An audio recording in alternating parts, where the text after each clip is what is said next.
أكبر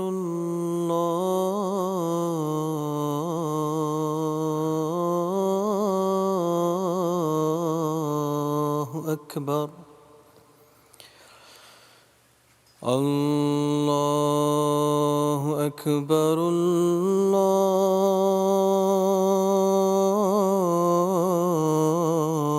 الله أكبر أشهد أن لا إله إلا الله أشهد أن لا إله إلا الله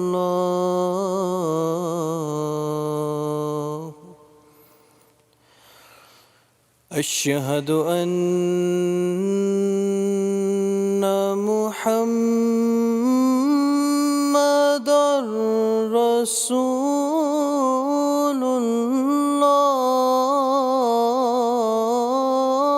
الله أشهد أن محمدًا رسول الله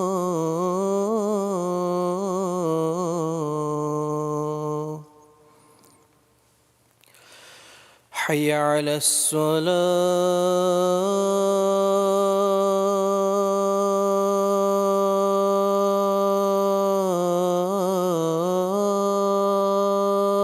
الصلاة حي على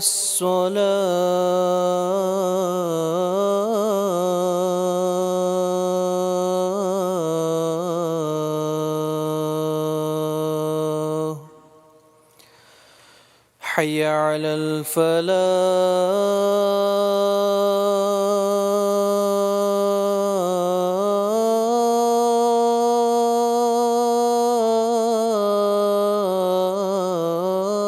الفلاح حي على الفلاح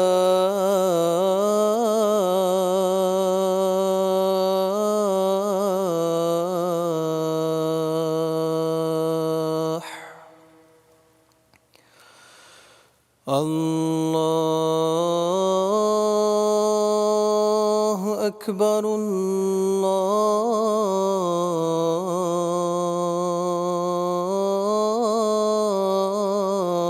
الله أكبر لا إله إلا الله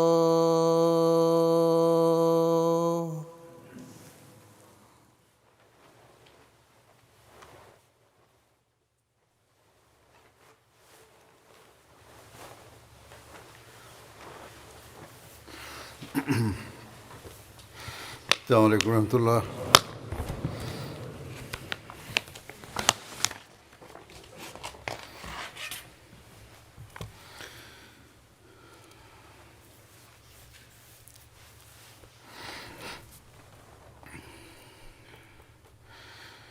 أشهد أن لا إله إلا الله وحده لا شريك له وأشهد أن محمدًا عبده ورسوله أما بعد فأعوذ بالله من الشيطان الرجيم بسم الله الرحمن الرحيم الحمد لله رب العالمين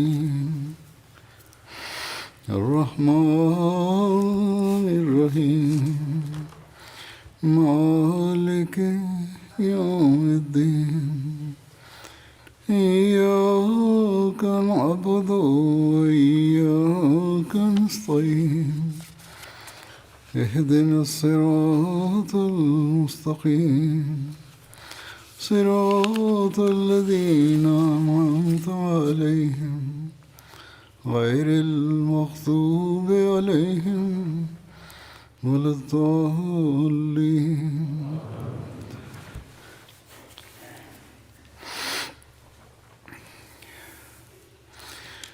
قرآن کریم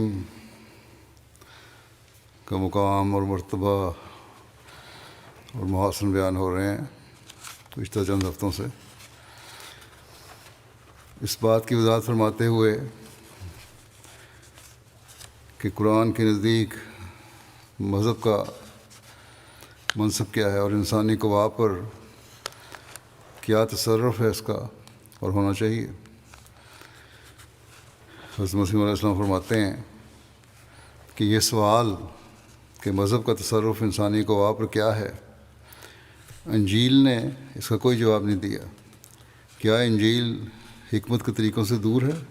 کیونکہ انجیل حکمت کے طریقوں سے دور ہے، لیکن قرآن شریف بڑی تفصیل سے بار بار اس مسئلے کو حل کرتا ہے کہ مذہب کا یہ منصب نہیں ہے کہ انسانوں کی فطرتی قوا کو تبدیل کرے اور بھیڑیے کو بکری بنا کر دکھلائے، یعنی طاقتور کو بالکل ہی کمزور بنا کر دکھائے. بلکہ مذہب کی صرف علت غائی یہ ہے کہ جو قوا اور ملکات فطرتاً انسان کے اندر موجود ہیں، جو صلاحیتیں ہیں، جو طاقتیں ہیں جو اللہ تعالیٰ نے اس کو دی ہوئی ہیں، ان کو اپنے محل اور موقع پر لگانے کے لیے راہبری کرے. مذہب کا یہ اختیار نہیں ہے کہ کسی فطرتی قوت کو بدل ڈالے.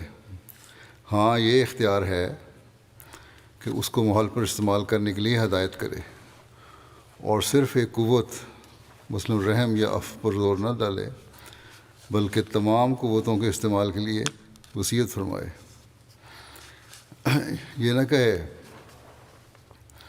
کہ صرف رحم کرو اور معاف کرو، بلکہ ضرورت کے مطابق جس چیز کی اس موقع پر ضرورت ہے اسے استعمال کرنے کی تلقین کرے.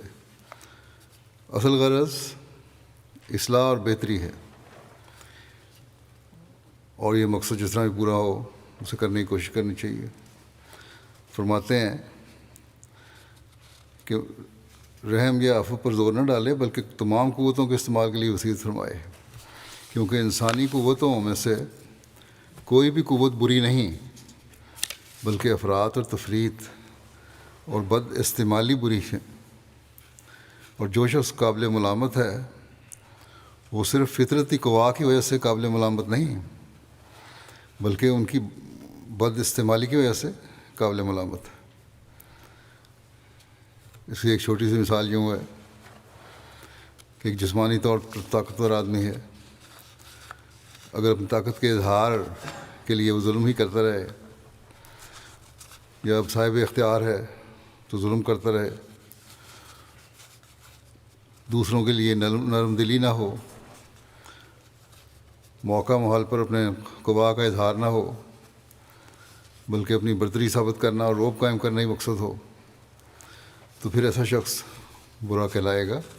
اس کی صلاحیتیں جو ہیں وہ بری نہیں، لیکن اس کا استعمال برا ہے، اس کا عمل برا ہے. اس بات کو بیان فرماتے ہوئے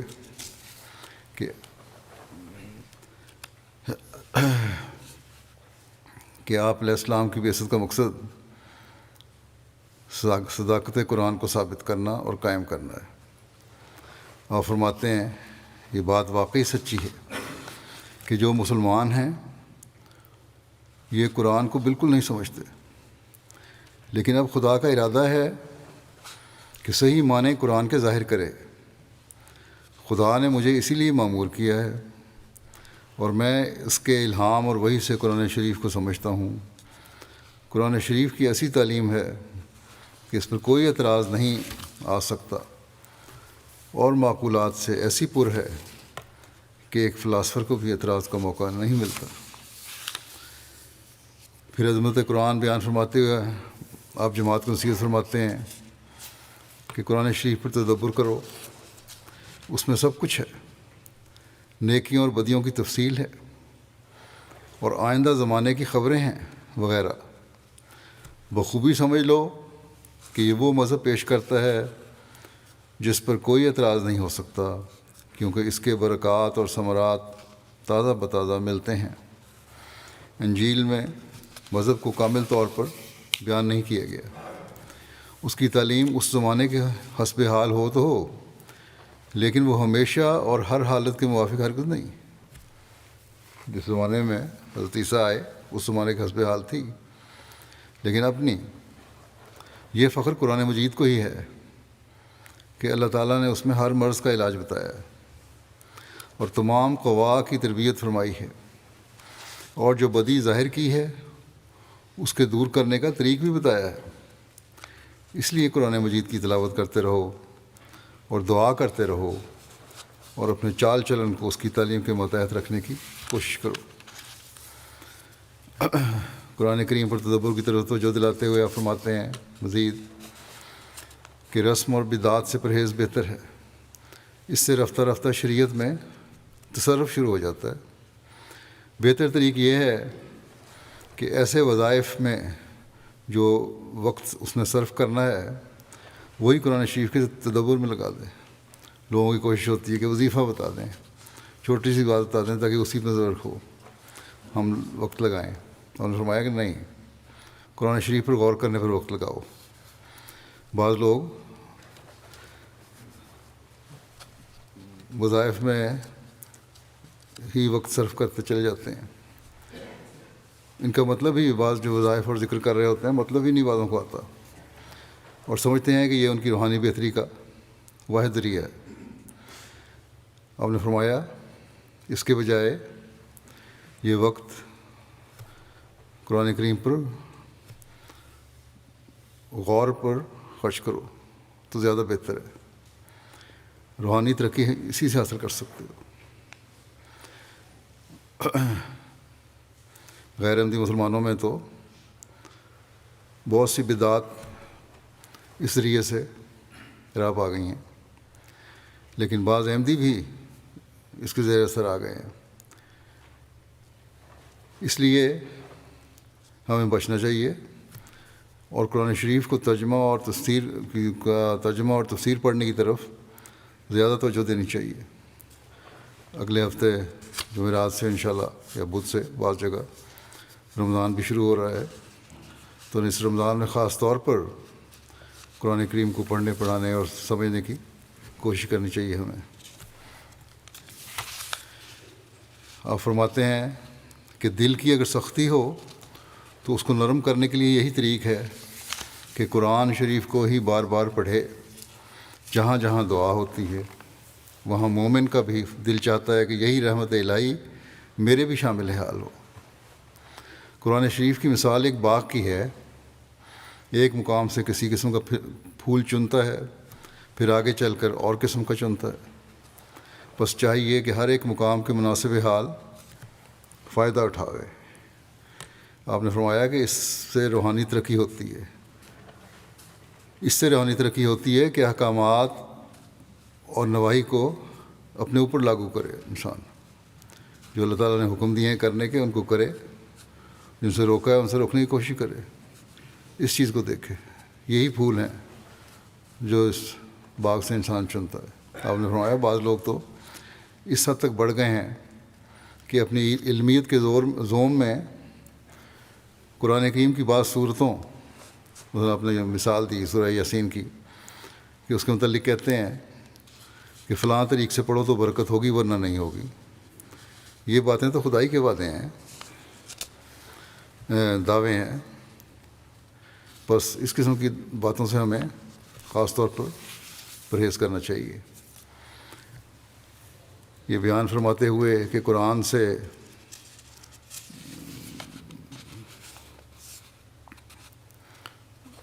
اعراض کی دو صورتیں ہوتی ہیں، ایک یہ جو اعراض سوری کہلاتا ہے اور دوسرا اعراض معنوی۔ اور اس سے مراد کیا ہے؟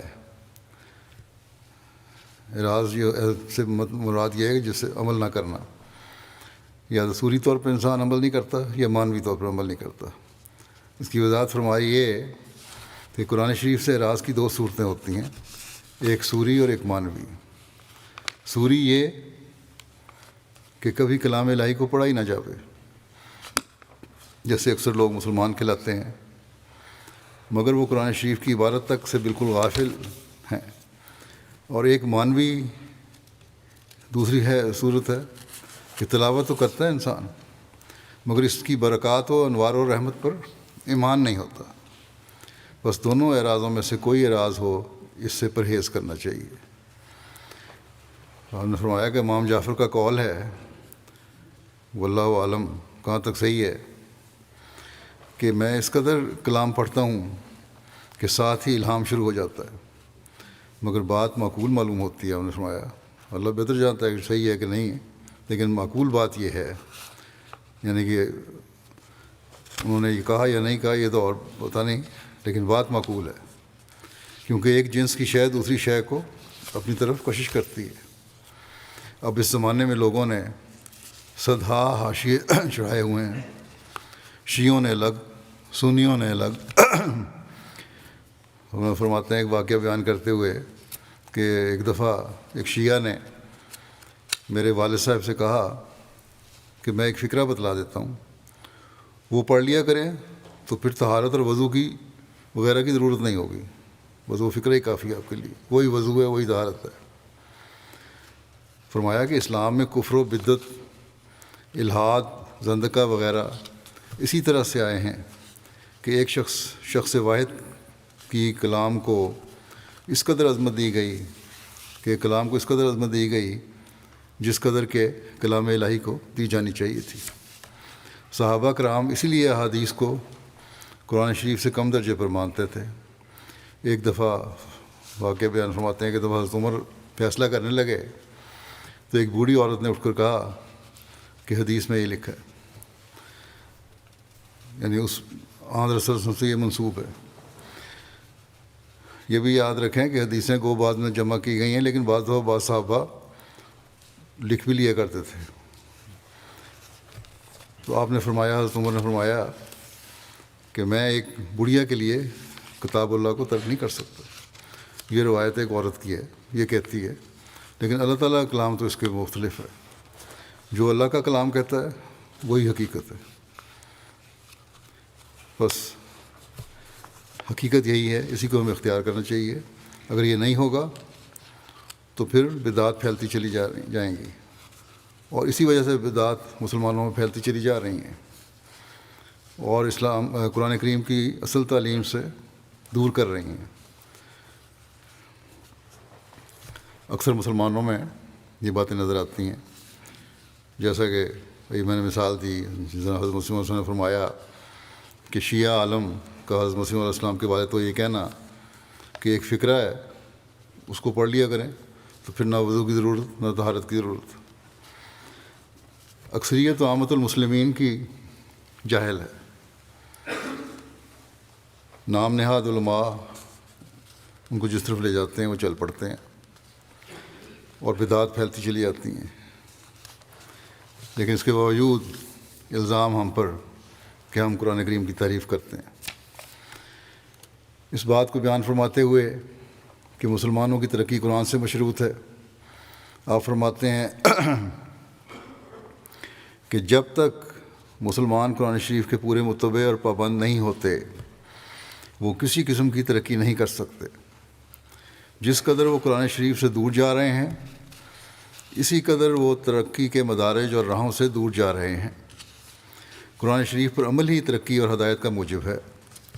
اللہ تعالیٰ نے تجارت، زراعت اور ذرائع معاش سے جو حلال ہوں منع نہیں کیا، مگر ہاں اس کو مقصود بالذات قرار نہ دیا جائے بلکہ اس کو بطور خادم دین رکھنا چاہیے۔ زکوٰۃ سے بھی یہی منشا ہے کہ وہ مال خادم دین ہو۔ بس ایک مومن کو اپنی زندگی کا مقصد صرف دنیا کمانا نہیں رکھنا چاہیے، بلکہ جو اللہ تعالیٰ نے مقصد پیدائش انسان کو بتایا ہے کہ صحیح عابد بن کے رہنا، اللہ تعالیٰ کے حکم پر چلنا، اس کی تلاش ہمیں کرنی چاہیے۔ زکوٰۃ اور خدا تعالیٰ کی راہ میں خرچ کرنے کا حکم بھی اس لیے ہے کہ وہ مال صرف اپنی خواہشات پوری کرنے کے لیے ہی نہ ہو، بلکہ اس کو دین کی ترقی، حقوق اللہ اور حقوق العباد کے لیے بھی خرچ کیا جائے۔ آپ فرماتے ہیں کہ قرآن جو خیرات کی تھیلی ہے اور لوگ اس سے بے خبر ہیں۔ فرمایا کہ افسوس ہے کہ لوگ جوش اور سرگرمی کے ساتھ قرآن شریف کی طرف توجہ نہیں کرتے۔ جیسا کہ دنیا دار اپنی دنیا داری پر یا ایک شاعر اپنے اشعار پر غور کرتا ہے، ویسا بھی قرآن شریف پر غور نہیں کیا جاتا۔ فرماتے ہیں کہ بٹالہ میں ایک شاعر تھا، اس کا ایک دیوان ہے۔ اس نے ایک مصرع کہا، فارسی میں مصرع ہے کہ صبا شرمندے میں کردد بروئے گل نگاہ کردم، یعنی صبا پھول کے چہرے پر نظر کرنے سے شرمندہ ہو جاتی ہے، مگر دوسرے مصرعے کی تلاش میں برابر 6 مہینے سرگردان اور حیران پھرتا رہا، تلاش کرتا رہا، سوچتا رہا۔ بالآخر ایک دن ایک بزاز کی دکان پر کپڑا خریدنے گیا۔ بزاز نے کئی تھان کپڑوں کے نکالے، پر اس کو کوئی پسند نہیں آیا۔ آخر بغیر کچھ خریدنے کے جب اٹھ کھڑا ہوا تو بزاز، کپڑا بیچنے والا جو تھا، دکاندار، وہ ناراض ہوا کہ تم نے اتنے تھان کھلوائے اور بے فائدہ تکلیف دی۔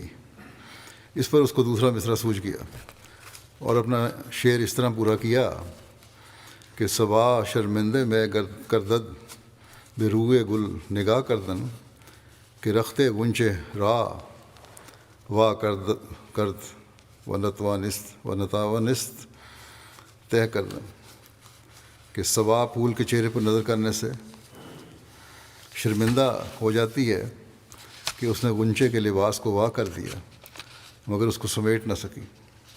آپ فرماتے ہیں جس قدر محنت اس نے ایک مصرعے کے لیے اٹھائی، اس شاعر نے اتنی محنت اب لوگ ایک آیت قرآنی کے سمجھنے کے لیے نہیں اٹھاتے۔ فرمایا قرآن جو خیرات کی تھیلی ہے اور لوگ اس سے بے خبر ہیں۔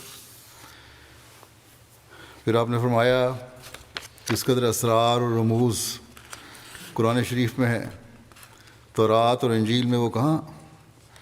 پھر قرآن شریف تمام امور کو صرف دعویٰ ہی کے رنگ میں بیان نہیں کرتا، جیسے کہ تورات یا انجیل یہ دعویٰ ہی دعویٰ کرتی ہیں، بلکہ قرآن شریف استدلالی رنگ رکھتا ہے، دلیل کا رنگ رکھتا ہے۔ کوئی بات وہ بیان نہیں کرتا جس کے ساتھ اس نے ایک قوی اور مستحکم دلیل نہ دی ہو۔ جیسی قرآن شریف کی فصاحت و بلاغت اپنے اندر ایک جذب رکھتی ہے، جس طرح پر اس کی تعلیم میں معقولیت و کشش ہے، ویسے ہی اس کے دلائل مؤثر ہیں۔ بس کوئی اور کتاب قرآن کریم کا مقابلہ نہیں کر سکتی۔ اور آپ نے یہ فرمایا کہ جس طرح قرآن کریم تمام کتابوں سے بڑھ کر ہے، آگے یہ بھی فرماتے ہیں اس میں، اسی طرح حضرت صلی اللہ علیہ وسلم کا مقام بھی سب انبیاء سے بڑھ کر ہے۔ اور جب قرآن پڑھو، کوئی بات دیکھو قرآن کریم میں، تو وہیں اس کی دلیل بھی تلاش کرو۔ پھر قرآن کریم کی اس خوبی کا ذکر فرماتے ہوئے کہ قرآن کے مقابل کوئی سحر نہیں ٹھہر سکتا، آپ فرماتے ہیں یاد رکھنا چاہیے کہ ہم تو قرآن شریف پیش کرتے ہیں جس سے جادو بھاگتا ہے، اس کے بالمقابل کوئی باطل اور سحر نہیں ٹھہر سکتا۔ ہمارے مخالفوں کے ہاتھ میں کیا ہے جس کو وہ لیے پھرتے ہیں؟ یقیناً یاد رکھو کہ قرآن شریف وہ عظیم الشان حربہ ہے کہ اس کے سامنے کسی باطل کو قائم رہنے کی ہمت ہی نہیں ہو سکتی۔ یہی وجہ ہے کہ کوئی باطل پرست ہمارے سامنے اور ہماری جماعت کے سامنے نہیں ٹھہرتا اور گفتگو سے انکار کر دیتا ہے۔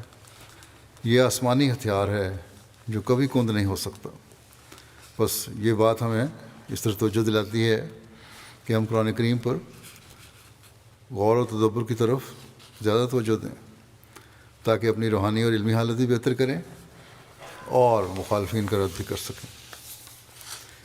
اس بات کو بیان فرماتے ہوئے کہ قرآن کی تابعداری سے خدا تعالیٰ ملتا ہے اگر کامل اطاعت کی جائے قرآن کریم کی۔ فرمایا ہمارا صرف ایک ہی رسول ہے اور صرف ایک ہی قرآن شریف اس رسول پر نازل ہوا جس کی تابعداری سے ہم خدا کو پا سکتے ہیں۔ آج کل فقراء کے نکالے ہوئے طریقے اور گدی نشینوں اور سجادہ نشینوں کی سیفی کہتے ہیں منتر یا وظیفہ جو کسی کو نقصان پہنچانے کے لیے 40 دن تک مسلسل پڑھا جاتا ہے۔ فرمایا کہ یہ سیفیاں جو ہیں اور دعائیں اور درود اور وظائف ہیں یہ سب انسان کو مستقیم راہ سے بھٹکانے کا آلہ ہیں، سو تم ان سے پرہیز کرو۔ ان لوگوں نے حضرت صلی اللہ علیہ وسلم کے خاتم الانبیاء ہونے کی مہر کو توڑنا چاہا، گویا اپنی الگ ایک شریعت بنا لی۔ تم یاد رکھو کہ قرآن شریف اور رسول اللہ صلی اللہ علیہ وسلم کے فرمان کی پیروی اور نماز روزہ وغیرہ جو مسنون طریقے ہیں، ان کے سوا خدا کے فضل اور برکات کے دروازے کھولنے کی اور کوئی کنجی ہے ہی نہیں۔ بھولا ہوا ہے وہ جو ان راہوں کو چھوڑ کر کوئی نئی راہ نکالتا ہے۔ ناکام مرے گا وہ جو اللہ اور اس کے رسول کے فرمودہ کا تابع دار نہیں بلکہ اور راہوں سے اسے تلاش کرتا ہے۔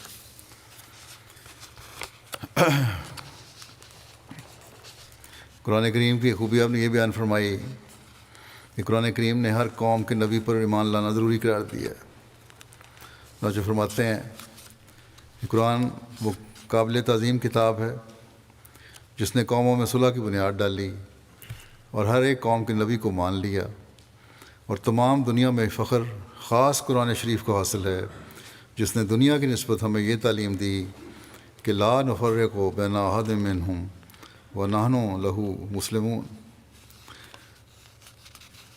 یعنی تمہیں مسلمانوں یہ کہو کہ ہم دنیا کے تمام نبیوں پر ایمان لاتے ہیں اور ان میں یہ تفریقہ نہیں ڈالتے کہ بعض کو مانیں اور بعض کو رد کر دیں۔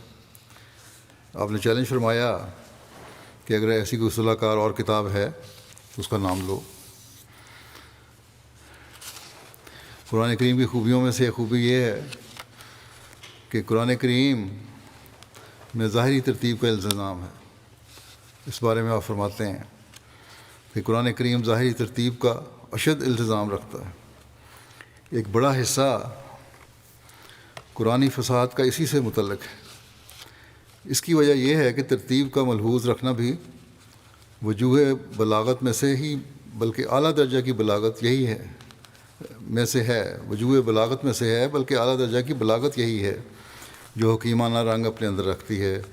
جس شخص کے کلام میں ترتیب نہیں ہوتی یا کم ہوتی ہے ایسے شخص کو ہم ہرگز بلیغ اور فصیح نہیں کہہ سکتے، یعنی کہ وہ بلیغ وہ ہے جو ایسا مضمون ایسا بیان کرنے والا جو با موقع بھی ہو باتیں اور پوری طرح اس مضمون کا احاطہ کیے ہوئے بھی ہوں، اور فصیح ایسی خوبصورت الفاظ استعمال کیے جائیں جو خوبصورت مطالب بھی بیان کر سکیں اور ترتیب الفاظ بھی ان میں ہو۔ بس ہم نے فرمایا ایسے شخص کو ہم ہرگز بلیغ و فصیح نہیں کہہ سکتے، بلکہ اگر کوئی شخص حد سے زیادہ ترتیب کا لحاظ اٹھا دے تو وہ ضرور دیوانہ اور پاگل ہوتا ہے، کیونکہ جس کی تقریر منتظم نہیں اس کے حواس بھی منتظم نہیں۔ اگر ترتیب نہیں اس میں کوئی ربط نہیں پایا جاتا تو پھر اس کا مطلب وہ پاگل ہے، مجنون ہے۔ پھر یہ کیوں کر ممکن ہے کہ خدا کا وہ پاک کلام جو بلاغت اور فصاحت کا دعویٰ کر کے تمام اقسام سچائی کے لیے بلاتا ہے، ایسا اعجازی کلام اس ضروری حصہ فصاحت سے گرا ہوا ہو کہ اس میں ترتیب نہ پائی جائے۔ بس قرآن کریم تو اللہ تعالیٰ کا کلام ہے اور فصاحت و بلاغت سے پر ہے، یہ ہو ہی نہیں سکتا کہ اس میں ترتیب نہ ہو۔ ذرا بعض لوگ اعتراض کرتے ہیں، اعتراض کرنے والے قرآن کریم کے 2 معجزوں کا ذکر فرماتے ہوئے آپ فرماتے ہیں کہ بجوز قرآن شریف کے اور کوئی ذریعہ آسمانی نوروں کی تحصیل کا موجود نہیں، اور خدا نے اس غرض سے کہ حق اور باطل میں ہمیشہ کے لیے مابع الامتیاز قائم رہے اور کسی زمانے میں جھوٹ سچ کا مقابلہ نہ کر سکے، امت محمدیہ کو انتہائی زمانہ تک یہ دو معجزے اعجاز کلام قرآن اعجاز کلام قرآن اور اعجاز اثر کلام اعجاز اثر کلام قرآن عطا فرمائے ہیں. یعنی ایک کلام کا قرآن کا کلام کا ایک اعجاز ہے اور اس کلام کے ایک اثر کا اعجاز ہے. دو معجزے ہیں جن کے مقابلے سے مذاہب باطلہ ابتدا سے عاجز چلے آتے ہیں. اور اگر صرف اعجاز کلام قرآن کا معجزہ ہوتا اور اعجاز اثر قرآن کا معجزہ نہ ہوتا تو امت مرحومہ محمدیہ کو آثار اور انوار ایمان پر میں کیا زیادتی ہوتی، کیونکہ مجرد زہد اور عفت اعجاز کی حد تک نہیں پہنچ سکتا. قرآن کریم کی تعلیم سے اثر بھی ہوتا ہے اگر حقیقی طور پہ اس کو اپنایا جائے. پھر قرآن کریم کی پیروی سے اس جہان میں آثار نجات کا ظہور. اس بارے میں آپ نے فرمایا کہ قرآن شریف جو حضرت صلی اللہ علیہ وسلم کی اتباع کا مدار علیہ ہے، ایک ایسی کتاب ہے جس کی مطابقت سے اسی جہان میں آثار نجات کے ظاہر ہو جاتے ہیں، کہ وہی کتاب ہے کہ جو دونوں طریق ظاہری اور باطنی کے ذریعے سے نفوس ناقصہ کو بمرتبہ تکمیل پہنچاتی ہے اور شکوک اور شبہات سے خلاصی بخشتی ہے. نفوس ناقصہ ایسے ہیں جن میں کمی ہے، جن لوگوں میں ان کی کمی کو نہ صرف کمزوری کو دور کرتا ہے یہ قرآن کریم، بلکہ اعلیٰ معیار تک بھی لے کے جاتا ہے. فرمایا کہ ظاہری طریق سے اس طریق پر کہ بیان اس کا ایسے جامع دقائق اور حقائق ہے، اس کا بیان اس کا ایسا جامع اور دقائق اور حقائق ہے کہ جس قدر دنیا میں ایسے شبہات پائے جاتے ہیں کہ جو خدا تک پہنچنے سے روکتے ہیں، جن میں مبتلا ہو کر سدھا جھوٹے فرقے پھیل رہے ہیں اور سدھا طرح کے خیالات باطلہ گمراہ لوگوں کے دلوں میں جم رہے ہیں، سب کا رد معقولی طور پر اس میں موجود ہے. اتنے واضح طور پر دلیلیں اور حقائق بیان کرتا ہے اللہ قرآن کریم کہ سب جو شبہات ہیں ان کو دور کرتا ہے. ہاں، شرط سمجھنے کی ہے، اور سمجھنے کے لیے سمجھانے والے ہیں ان کے کلام سے فائدہ اٹھانے کی ضرورت ہے.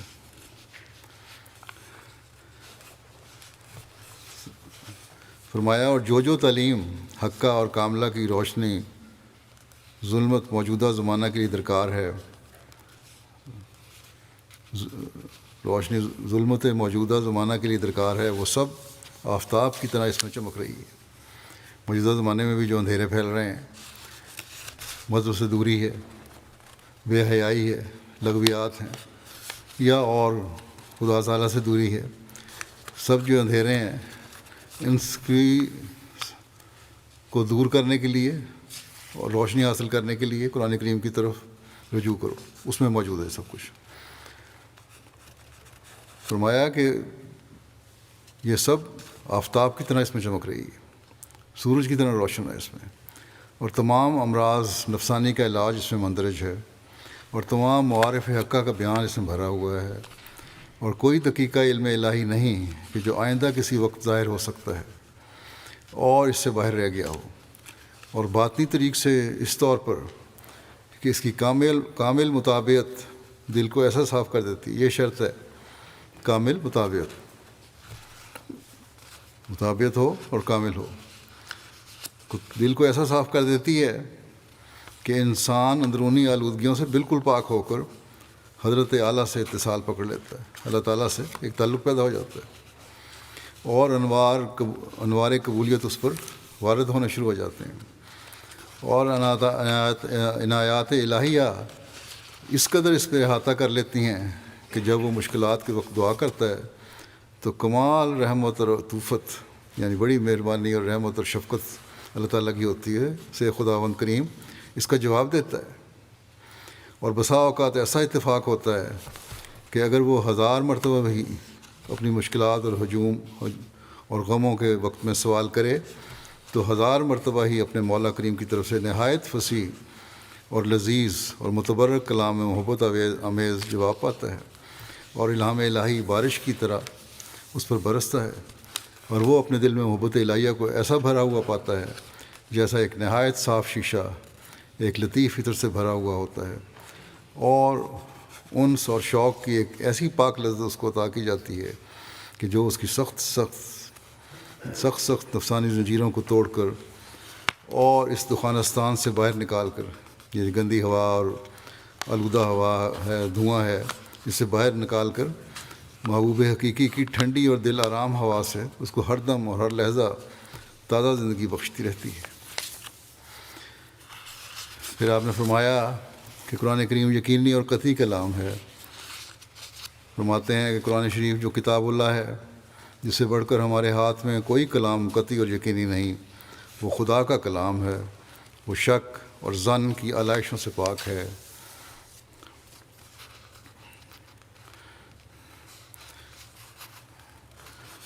اس بات کو بیان فرماتے ہوئے کہ قرآن کریم اقوام دنیا کو متحد کرنے آیا ہے، آپ فرماتے ہیں کہ خدا نے پہلے متفرق طور پر ہر ایک امت کو جدا جدا دستور العمل میں بھیجا، اور پھر چاہا کہ جیسا کہ خدا ایک ہے وہ بھی ایک ہو جائیں، تب سب کو اکٹھا کرنے کے لیے قرآن کو بھیجا، اور خبر دی کہ ایک زمانہ آنے والا ہے کہ خدا تمام قوموں کو ایک قوم بنا دے گا، اور تمام ملکوں کو ایک ملک کر دے گا، اور تمام زبانوں کو ایک زبان بنا دے گا۔ وہ کہتے ہیں کہ مختلف مذاہب کیوں آئے؟ اس لیے کہ اس وقت تک ان کی عقل اور شعور اور جو وسائل تھے وہ اتنے تھے کہ ان اپنے محدود رہے زمانے میں۔ پہلے زمانے میں الگ الگ بھیجے، اب ایک زمانہ ایسا آ گیا جب سب اکٹھے ہو سکتے ہیں، تو ایک کامل شریعت قرآن کریم کی شکل میں ہمیں بھجوا دی، اور فرمایا کہ تمام ملکوں کو ایک ملک بنا دے گا اور تمام زبانوں کو ایک زبان بنا دے گا۔ آج گلوبل ولیج کا ایک ٹرم استعمال ہوتی ہے دنیا میں کہ دنیا ایک ہو چکی ہے، ایک شہر کی حیثیت بن چکی ہے۔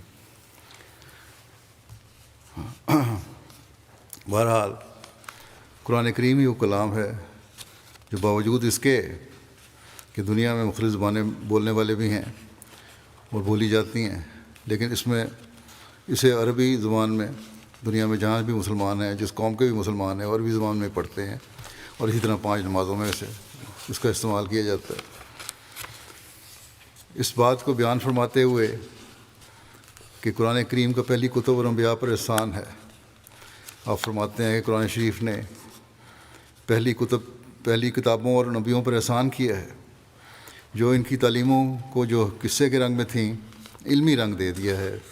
میں سچ سچ کہتا ہوں کہ کوئی شخص ان قصوں اور کہانیوں سے نجات نہیں پا سکتا جب تک وہ قرآن شریف کو نہ پڑھے، کیونکہ قرآن شریف ہی کی یہ شان ہے کہ وہ انہ لقول فصل وما ہوا بالہزل، وہ میزان، مہیمن، نور اور شفا اور رحمت ہے۔ جو لوگ قرآن شریف کو پڑھتے اور اسے قصہ سمجھتے ہیں، انہوں نے قرآن شریف نہیں پڑھا بلکہ اس کی بے حرمتی کی۔ ہمارے مخالف کیوں ہماری مخالفت میں اس قدر تیز ہوئے ہیں؟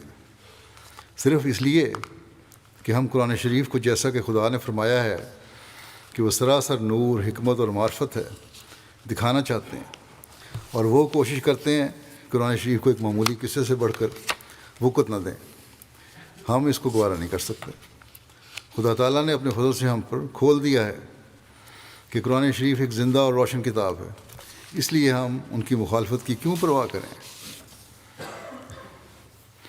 قرآن کریم کی عظمت بیان فرماتے ہوئے فرمایا کہ قرآن کریم کی عظمت کے بڑے بڑے دلائل میں سے یہ بھی ہے کہ اس میں عظیم الشان علوم ہیں جو توریت اور انجیل میں تلاش کرنے ہی عبث ہیں، فضول ہیں، وہ مل ہی نہیں سکتے وہاں، اور ایک چھوٹے اور بڑے درجے کا آدمی اپنے اپنے فہم کے موافق اس سے حصہ لے سکتا ہے قرآن کریم کے علوم سے۔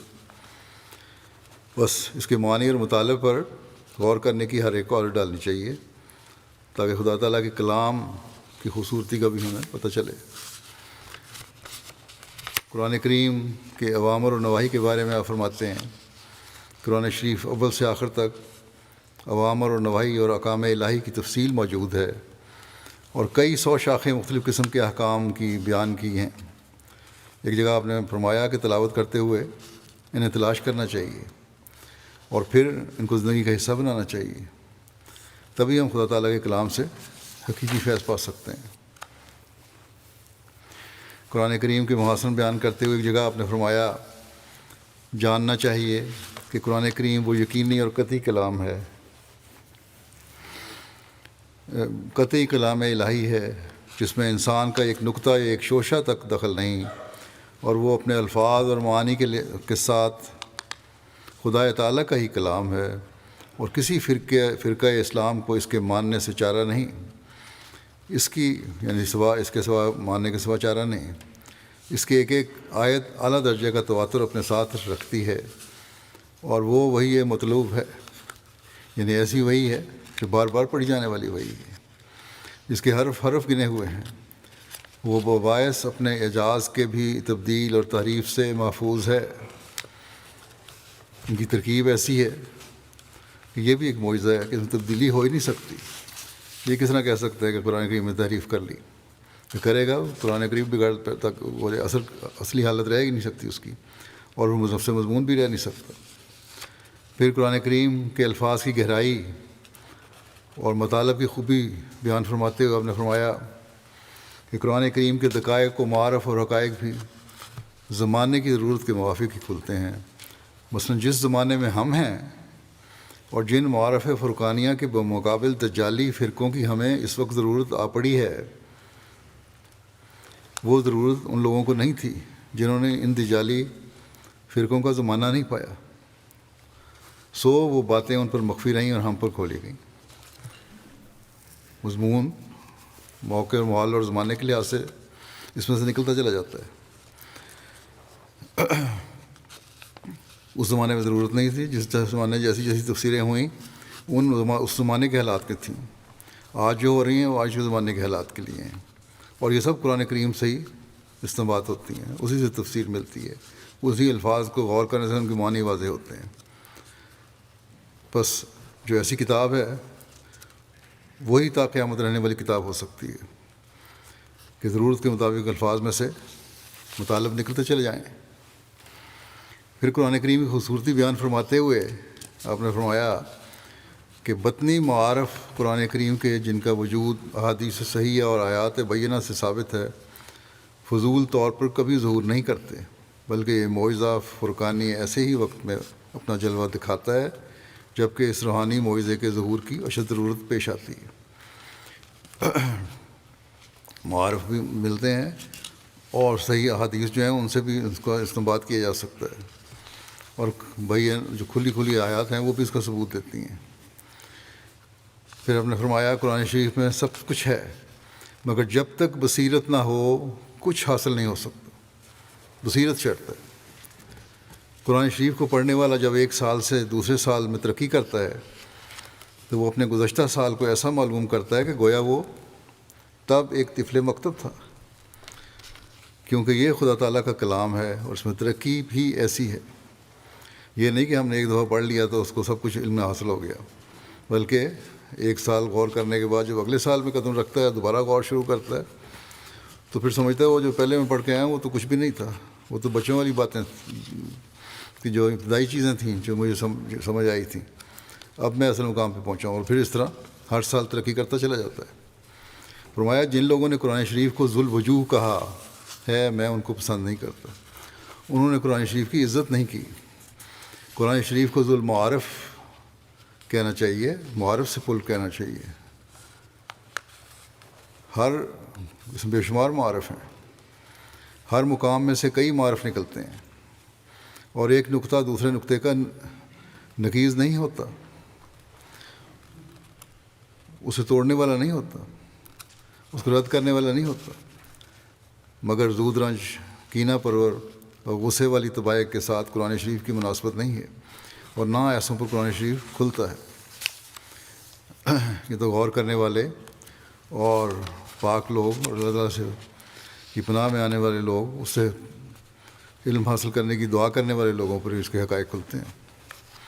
فرماتے ہیں قرآن کریم بلا شبہ جامع حقائق و معارف اور ہر زمانے کی بدعات کا مقابلہ کرنے والا ہے۔ اس عاجز کا سینہ اس کی چشم دید برکتوں اور حکمتوں سے پر ہے۔ اس زمانے میں، ہمارے زمانے میں حضرت مسیح علیہ السلام ہی ہیں جنہوں نے اس کے معارف اور حقائق ہم پر ظاہر فرمائے، اور آپ کے کلام سے اس کی مزید تشریح ہوتی ہے، اور اس کو سمجھ کے اگر پڑھا جائے تو قرآن کریم کی خوبیوں کے اور تعلیم کا اور معارف کا علم مزید بڑھتا ہے۔ فرمایا بلا شبہ ہماری بھلائی اور ترقی علمی اور ہماری دائمی فتوحات کے لیے قرآن ہمیں دیا گیا ہے، اور اس کے رموز اور اسرار غیر متناہی ہیں جو بعد تزکیہ نفس، اشراق اور روشن ضمیری کے ذریعے سے کھلتے ہیں۔ فرمایا خدا تعالیٰ نے جس قوم کے ساتھ کبھی ہمیں ٹکرا دیا، اس قوم پر قرآن کے ذریعے سے ہی ہم نے فتح پائی۔ وہ جیسا ایک امی دیہاتی کی تسلی کرتا ہے، ویسا ہی ایک فلسفی معقولی کو اطمینان بخشتا ہے۔ یہ نہیں کہ وہ صرف ایک گروہ کے لیے اترا ہے، دوسرا گروہ اس سے محروم رہے۔ بلا شبہ اس میں ہر یک شخص اور ہر یک زمانے اور ہر یک استعداد کے لیے علاج موجود ہے۔ جو لوگ معکوس الخلقت اور ناقص الفطرت نہیں، وہ قرآن کی عظمتوں پر ایمان لاتے ہیں، یعنی اپنی پیدائش کو نہ سمجھنے والے کم عقل لوگ ہیں، یا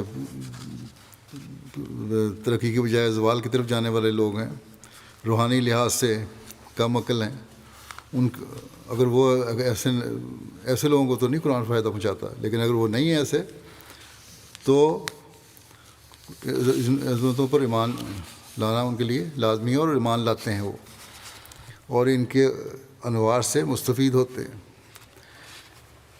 فرماتے ہیں کہ مجھے فرمایا گیا ہے کہ تمام ہدایتوں میں، اللہ تعالیٰ نے آپ کو فرمایا کہ تمام ہدایتوں میں سے صرف قرآنی ہدایت ہی صحت کے کامل درجے پر اور انسانی ملاوٹوں سے پاک ہے۔ پھر آپ نے فرمایا ہمارا تو مذہب یہ ہے کہ علوم طبی جس قدر ترقی کریں گے اور عملی رنگ اختیار کریں گے، قرآن کریم کی عظمت دنیا میں قائم ہوگی۔ بس ہمارے دنیاوی علوم تحقیق کرنے والے بھی جو ہیں ان کو بھی قرآن کریم سے مدد لینی چاہیے، اور اللہ تعالیٰ کی فضل سے بہت سارے ایسے ہیں جو لیتے ہیں، لکھتے بھی ہیں اپنے مضامین، اور قرآن کریم کی برتری ثابت کرنی چاہیے کہ کس طرح اس میں علوم چھپے ہوئے ہیں۔ ڈاکٹر عبدالسلام صاحب بھی ہمیشہ اسی اصول پر کام کرتے رہے۔ پھر آپ نے فرمایا قرآن شریف بلا ریب غیر محدود معارف پر مشتمل ہے، اور ہر ایک زمانے کی ضرورت لاحقہ کا کامل طور پر متکفل ہے۔ فرماتے ہیں کہ جو معارف و حقائق و کمالات، حکمت و بلاغت قرآن شریف میں اکمل اور اتم طور پر پائے جاتے ہیں، یہ عظیم و شان مرتبہ اور کسی کتاب کو حاصل نہیں۔ فرمایا قرآن شریف کو خدا تعالیٰ نے خیر کہا ہے، چنانچہ فرمایا وَمَن یُؤْتَ الْحِکْمَةَ فَقَدْ أُوتِیَ خَیْرًا کثیرًا۔ بس قرآن شریف معارف اور علوم کے مال کا خزانہ ہے۔ خدا تعالیٰ نے قرآنی معارف اور علوم کا نام بھی مال رکھا ہے، دنیا کی برکتیں بھی اسی کے ساتھ آتی ہیں۔ پھر ایک تنبیہ کرتے ہوئے آپ نے فرمایا کہ یقیناً یاد رکھو، جو گناہ سے باز نہیں آتا وہ آخر مرے گا، اور ضرور مرے گا۔ اللہ تعالیٰ نے انبیاء اور رسل کو اس لیے بھیجا اور اپنی آخری کتاب قرآن مجید اس لیے نازل فرمائی کہ دنیا اس زہر سے ہلاک نہ ہو، بلکہ اس کی تاثیرات سے واقف ہو کر بچ جاوے۔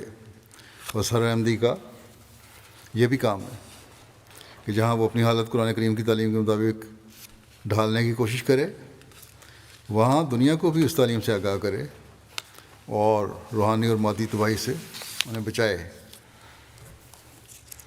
آپ فرماتے ہیں کہ آن حضرت صلی اللہ علیہ وسلم خاتم النبیین ہیں اور قرآن شریف خاتم الکتب۔ اب کوئی اور کلمہ یا کوئی اور نماز نہیں ہو سکتی۔ جو کچھ آن حضرت صلی اللہ علیہ وسلم نے فرمایا یا کر کے دکھایا، اور جو کچھ قرآن شریف میں ہے، اس کو چھوڑ کر نجات نہیں مل سکتی۔ جو اس کو چھوڑے گا وہ جہنم میں جائے گا۔ یہ ہمارا مذہب اور عقیدہ ہے۔ جو یہ عقیدہ رکھتا ہو وہ قرآن کریم اور آن حضرت صلی اللہ علیہ وسلم کی توہین کا مرتکب کس طرح ہو سکتا ہے؟ کاش کہ یہ بات عامت المسلمین کو بھی سمجھ آ جائے، اور وہ شرپسند علماء کے چنگل سے نکل کر زمانے کے امام کو پہچاننے والے بنے۔ پھر آپ نے فرمایا یقینی اور کامل اور آسان ذریعہ شناخت اصول حقہ کا اور ان سب عقائد کا کہ جن کے علم یقینی پر ہماری نجات موقوف ہے صرف قرآن شریف ہے۔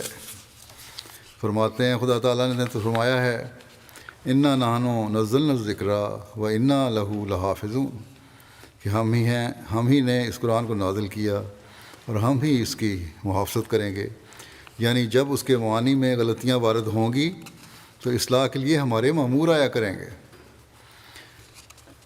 اور اپنے اس وعدے کے مطابق اللہ تعالیٰ نے مأمور زمانہ حضرت مرزا غلام احمد قادیانی علیہ السلام کو بھیجا۔ آپ فرماتے ہیں کہ اللہ تعالیٰ کے اس ارشاد پر غور کرو اور دیکھو زمانے کی حالت ہے، غیر مذہب کے لوگ پکڑ کر تمہیں اپنے دین سے ہٹا رہے ہیں، دجالی چالیں چل رہے ہیں، لیکن تم آنے والے مسیح و مہدی کو دجال کہہ کر اسے مسلمان دنیا کو دور کرنے کی کوشش کر رہے ہو۔ آپ نے فرمایا کہ تم میرے اوپر مت خیال کرو، یہ نہ خیال کرو کہ میں آ گیا، میں نے یہ دعویٰ کیا۔ زمانے کو دیکھو، صدی کے ابتدا اور بیرونی حملوں اور اندرونی اعمال کو دیکھ کر خود غور اور فکر کرو کہ آیا دجال کی ضرورت ہے اس زمانے میں یا مہدی اور مسیح کی؟ آپ نے فرمایا کہ تعصب بری بلا ہے، تعصب والوں نے تو کسی رسول کو بھی نہیں مانا۔ اللہ تعالیٰ مسلمانوں کو عقل دے اور وہ سمجھیں۔ قرآن کریم کی خوبیاں بیان فرماتے ہوئے آپ نے فرمایا قرآن شریف میں 2 امر کا التزام اول سے آخر تک پایا جاتا ہے، ایک عقلی وجوہ اور دوسری الہامی شہادت۔ یہ دونوں امر قرآن فرقان مجید میں 2 بزرگ نہروں کی طرح جاری ہیں جو ایک دوسرے کے محاذی اور ایک دوسرے پر اثر ڈالتے چلے جاتے ہیں، یعنی برابر چل رہی ہیں، ایک دوسرے کے متوازی چل رہی ہیں اور اثر بھی دونوں ڈال رہی ہیں۔ فرمایا کہ قرآن شریف کا یہ مقصد تھا کہ حیوانوں سے انسان بناوے اور انسان سے با اخلاق انسان بنا دے اور با اخلاق انسان سے باخدا انسان بنا دے۔ اور عربوں میں ہم دیکھتے ہیں کہ یہ مقصد پورا ہوا اور کمال رنگ میں پورا ہوا۔ مجھ سے ایک یہودی نے خود یہ ذکر کیا کہ میں مسلمان تو نہیں، لیکن چند سال کی بات ہے، لیکن حضرت صلی اللہ علیہ وسلم کو رسول ضرور مانتا ہوں، کیونکہ اس زمانے کے جو عرب بدوؤں کی حالت تھی اور جس طرح انقلابی طور پر ان کو بدلا گیا ہے، یہ ایک رسول کا ہی کام ہو سکتا ہے، کوئی عام آدمی نہیں کر سکتا، وہی کر سکتا ہے اس کو اللہ تعالیٰ کی تائیدات حاصل ہوں۔ قرآن کریم کو دیکھ کر آپ فرماتے ہیں قرآن کریم کو دیکھ کر حیرت ہوتی ہے کہ اسی امی نے کتاب اور حکمت ہی نہیں بتلائی بلکہ تزکیہ نفس کی راہوں سے واقف کیا، اور یہاں تک کہ ایدہم بروح من، اور ان کی وہ اپنے امر سے تائید کرتا ہے، یہاں تک پہنچا دیا۔ دیکھو اور پرغور نظر سے دیکھو کہ قرآن شریف ہر طرز کے طالب کو اپنے مطلوب تک پہنچاتا اور راستی اور صداقت کے پیاسے کو سیراب کرتا ہے۔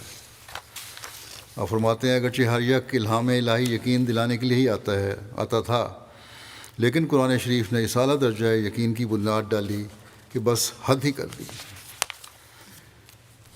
افراد جماعت کو قرآن کریم کی تعلیم پر مکمل عمل کروانے کے لیے آپ نے فرمایا اپنے شرائط بیعت میں بھی یہ رکھا، چنانچہ چھٹی شرط بیعت جو ہے، ششم جو ہے وہ یہ ہے کہ اتباع رسم اور مطابقت ہوا و حوث سے باز آ جائے گا اور قرآن شریف کی حکومت کو بکلی اپنے سر پر قبول کر لے گا اور قال اللہ اور قال الرسول کو اپنے ہر ایک راہ میں دستور العمل قرار دے گا۔ لیکن علماء سو جو عقل کے اندھے ہیں، ان کے نزدیک ہم پھر بھی قرآن کریم میں تعریف کرنے والے ہیں۔ آپ فرماتے ہیں کہ ہم الہی کلام کی کس آیت میں تغییر اور تبدیل اور تقدیم اور تاخیر اور فکرات تراشی کے مجاز نہیں ہیں، نہ ہم تبدیلی کر سکتے ہیں نہ کوئی تغیر پیدا کر سکتے ہیں، نہ اس سے آگے بڑھ سکتے ہیں، نہ اس میں کمی کر سکتے ہیں، نہ زیادتی کر سکتے ہیں. کسی قسم کی بھی ذرا فکرے بنانے کے ہم مجاز نہیں ہیں، مگر صرف اس صورت میں کہ جب خود نبی صلی اللہ علیہ وسلم نے ایسا کیا ہو. ہاں اگر کہیں ثابت ہو جائے کہ نبی صلی اللہ علیہ وسلم نے ایسا کیا ہے تو پھر ٹھیک ہے، ہمیں بتاؤ. اور یہ ثابت ہو جائے، فرمایا ایسا کیا ہو اور یہ ثابت ہو جائے کہ حضرت صلی اللہ علیہ وسلم نے آپ بذات خود ایسی تغییر اور تبدیل کی ہے. اور جب تک ایسا ثابت نہ ہو تو ہم قرآن کی ترصیح اور ترتیب کو زیر و زبر نہیں کر سکتے، اور نہ اس میں اپنی طرف سے بعض فکرات ملا سکتے ہیں. اور اگر ایسا کریں تو اند اللہ مجرم اور قابل مواخذہ ہیں. اور فرمایا جب ایسا ہو ہی نہیں سکتا تو پھر ہمیں مجرم کو ٹھہراتے ہو، اور اگر ایسا کر دیا ہم نے تو پھر اللہ تعالیٰ کے نزدیک ہم مجرم ہیں. پر جو خود حضرت مسیح علیہ السلام نے قرآن کریم میں سے ہر قسم کی تحریف اور تبدیلی کی نفی کر دی. قرآن کریم میں ہر قسم کی تحریف اور تبدیلی کی نفی کر کے یہ اعلان فرما دیا کہ اگر ہم ایسا کرنے والے ہوں تو مجرم ہیں اور قابل مواخذہ ہیں اللہ تعالیٰ کے سامنے، اللہ تعالیٰ کے نزدیک قابل مواخذہ ہیں. لیکن ہم پر الزام لگانے والے جو ہیں یہ لوگ اپنے آپ کو خدا تعالیٰ سے ہی بڑا سمجھتے ہیں کہ اللہ تعالیٰ تو بے شک ہمیں مجرم نہ بنائے، لیکن ان لوگوں نے مجرم بنا کر ہمارا مواخذہ ضرور کرنا ہے جو آج کل یہ شور مچاتے رہتے ہیں. اللہ تعالیٰ ایسے لوگوں کے شر سے ہر احمدی کو بچائے اور ان کے شر ان پر الٹائے. ہمیں حقیقی معنوں میں قرآن کریم کو سمجھنے اور اس پر عمل کرنے کی توفیق عطا فرمائے. پاکستان کے احمدیوں کے لیے اور ملک کے عمومی حالات کے لیے پاکستان میں دعا کریں. بورکینا فاسو میں احمدیوں کے لیے اور عمومی ملک کے حالات کے لیے دعا کریں. بنگلہ دیش کے احمدیوں کے لیے دعا کریں، اللہ تعالیٰ ان کو بھی محفوظ رہے. وہاں پھر آج شاید مولویوں نے کچھ شور شرابہ کرنا تھا. پاکستان دنیا کے ہر ملک میں جہاں جہاں احمدی ہیں ان کے لیے دعا کریں. رمضان بھی اب شروع ہو رہا ہے جیسا کہ میں نے کہا تھا. اس میں جہاں خاص طور پر قرآن کریم کو پڑھنے اور سمجھنے کی طرف توجہ دیں، وہاں دعاؤں کی طرف بھی خاص توجہ دیں. اللہ تعالیٰ ہم سب کو اس کی توفیق بھی عطا فرمائے اور رمضان کے فیض سے فیضیاب ہونے کی توفیق عطا فرمائے.